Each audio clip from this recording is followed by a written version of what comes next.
नमस्कार ओडिशा।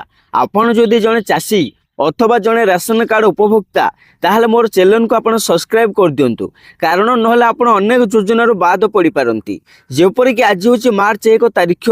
आज जोगाण मंत्री कृष्णचंद्र पात्र से एक बड़ घोषणा करिसेंती। सेही घोषणाटी हूँ जो माने नुआ राशन कार्ड आवेदन करने चाहूँगी से माने आज 1 तारीख ठारू आज करें कारण आज पोर्टाल खोलिबो। ताहले देखंतु एथिरे केउ माने जोड़ी हो पारिबे जो माने निजर माँ बापा राशन कार्ड निज ना कट कर अलग करने को चाहूँगी से माने एथिरे जोड़ी हो पारिबे।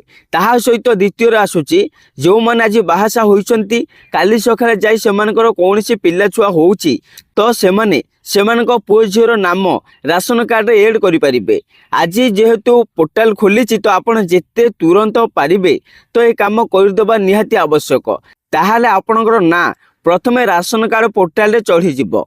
आउ जो माने यही सुवर्ण सुजोग हाथ छड़ा करने चाहूँगी ना भाई माने ताहले आपण आग को निहाती पछतैबे कारण यही सुजोग पुणी थरे आसीबो कि नहीं किए जाने। कारण आपण माने समस्त जानिचंती यह 5 वर्ष को थरे ही हुए कारण इलेक्शन पूर्व हुए नहले इलेक्शन किछि दिन पर हुए जहा कि आज होउछि। आउ अन्य पटे जो माने ई केवाईसी करिनाहांती राशन कार्ड से माने तुरंत कर दिंतु कारण मार्च 31 तारीख पर्यंत जोगाण मंत्री समय सीमा देइछंती। आउ या परे देखंतु म आपनको कहि दउछि या पर आ कोनोसी प्रकार संभावना नहीं जे आपनकर समय सीमा सरकार बढ़ेबे।